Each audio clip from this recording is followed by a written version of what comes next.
स्वागत आहे मित्रांनो तुमचं आमच्या यूट्यूब चॅनलवर. त्यांचं नाव आहे मित नॉलेज गुरु. आज आम्ही तुम्हाला ज्या नवीन टॉपिकवर घेऊन येतोय ते म्हणजे महिला आरक्षण विधेयक. तर महिला आरक्षण विधेयक जे सध्या चालू आहे की महिला आरक्षण विधेयक काय होतं, तो वाद नेमका कशासाठी आहे, या सगळ्याच प्रश्नाची उत्तरं आम्ही तुम्हाला प्रश्नाची उत्तरे तुम्हाला मिळतील या व्हिडिओमध्ये. चला तर आपण बघूयात महिला आरक्षण विधेयक. या विधेयकाचं नाव नारी शक्ती वंदन अधिनियम 2023 मध्ये पारित झालेला आणि पास झालेला हा विधेयक आहे. मग हा विधेयक पास झालेला असताना पण कालच्या ज्या प्रकरणामध्ये म्हणजे 16 तारखेच्या ज्या एप्रिलमध्ये ते झालेलं, त्याला विरोध का, म्हणजे पास का नाही झालं, याबद्दलची सगळी आपण डिटेल्स याच्यामध्ये बघणार आहोत. तर चला तर आपण बघूयात. स्पेशली महिला आरक्षण बिल्स, हे जे बिल आहे वुमन रिझर्वेशन्स बिल, म्हणजेच काय, लोकसभा आणि राज्य विधानसभामध्ये महिलांना ठराविक टक्केवारीची जागा आरक्षित करून देण्याचा हा कायदा. या कायद्याचे मुख्य मुद्दे काय आहेत, याच्यामध्ये आरक्षण किती, तर एकूण जागापैकी 33% म्हणजे 1/3 जागा महिलांसाठी राखीव ठेवण्यात याव्या, हा महिला आरक्षण बिलाचा मुख्य उद्देश आहे. त्यानंतर कुठे लागू, तर ते लागू होणार आहेत लोकसभा, हे बघा, लोकसभा आणि राज्य विधानसभा मध्ये लागू होतील. SC ST आरक्षणातही या गटामध्ये 33% महिलांसाठी राखीव असणार आहेत. रोटेशन प्रणाली म्हणजे प्रत्येक निवडणुकीनंतर आरक्षित जागा बदलल्या जातील, ह्या फिक्स नसतील, रोटेशन प्रणाली असेल. ओके. नेक्स्ट मुद्दा, बिलाचे अधिकृत नाव, जे आपण बघितलं होतं आपल्या टायटलमध्येच आहे. बिलाचे अधिकृत नाव नारी शक्ती वंदन अधिनियम 2023. याची हिस्टॉरिकल कोणता, हे बघा, बिलाचं अधिकृत नाव आपल्याला एक्झामला येऊ शकतं, आपण एक्झामच्या दृष्टिकोनातून बघणार आहोत. नारी शक्ती वंदन अधिनियम 2023 हे बिलाचं अधिकृत नाव आहे. कधी बिल पास झालं, हे बिल पास झालं 2023 मध्ये, संसदेत 2023 मध्ये पास झालेलं बिल आहे. ओके. मग लगेच नेक्स्ट आपला प्रश्न असा येतो की आम्ही रिसर्च केलेला आहे की लगेच लागू झालं का, तर नाही. हे लागू होण्यासाठी 2 मुख्य अटी होत्या. त्यातील पहिली अट म्हणजे काय, तर ही जनगणना पूर्ण होणे अपेक्षित होतं. कारण जनगणना पूर्ण झाल्यानंतर आपल्याकडे एक प्रॉपर डेटा येईल आणि त्यानुसार आपल्याला जे जागा वगैरे त्या जागाची सगळी बांधणी करता येईल. त्यानंतर नवीन मतदारसंघाची पुनर्रचना मतलब डिलिमिटेशन्स होणे आवश्यक होते. या कारणामुळे हे बिल लागू नाही झालं. पास झालेलं होतं, हे बघा लक्षात ठेवा, पास झालेलं आहे बिल, लागू नाही झालं. ओके. त्यानंतरचा उद्देश आहे महिलांना, या बिलाचा मुख्य उद्देश काय माहिती आहे का, या बिलाचा मुख्य उद्देश महिलांना राजकारणात सहभाग वाढवणे, निर्णय प्रक्रियेत महिलांना समान संधी देणे, हा या बिलाचा मुख्य उद्देश आहे. Next point. आता मग आपल्याला सगळ्याला प्रश्न हाच पडला आहे की आता जे काल परवा जो वाद झाला, हा नेमका वाद कशासाठी, त्याचं कारण काय, तर त्यावरच आपण सध्या बोलणार आहोत.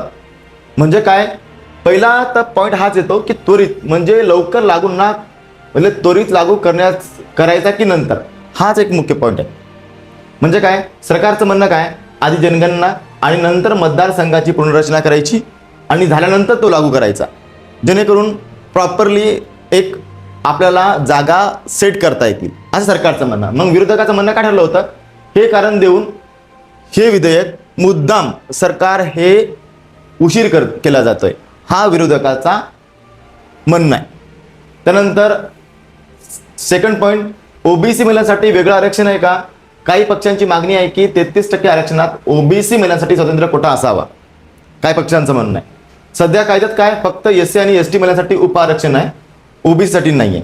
म्हणून काहीचं म्हणणं काय माहिती आहे का, काही पक्षांचं म्हणणं असंही आहे 33% आरक्षणात, जसं की SC आणि ST साठी कसं उपवर्गाचं आरक्षण आहे, तसं ओबीसी महिलांसाठी पण एक उपवर्गाचं आरक्षण असावं.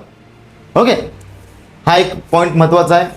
त्यानंतर सगळ्यात महत्वाचं म्हणजे काय, महिला आरक्षण हे विधेयक म्हणजेच अधिकृत नाव नारी शक्ती वंदन अधिनियम 2023, हा मोठा प्रश्न येऊ शकतो तुमच्यासाठी. हे भारतातील संसदेत महिलांना राजकीय प्रतिनिधित्व वाढवण्यासाठी आणलेले एक महत्त्वाचे विधेयक आहे.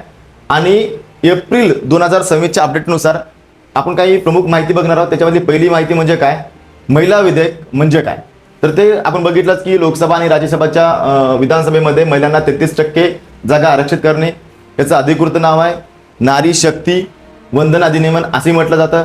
याची अंमलबजावणी अपेक्षित काय माहिती आहे का? हे आरक्षण 2029च्या लोकसभा निवडणुका डोळ्यासमोर ठेवून लागू करण्याचा सरकारचा प्रस्ताव आहे. या विधेयकाची प्रमुख वैशिष्ट्य काय?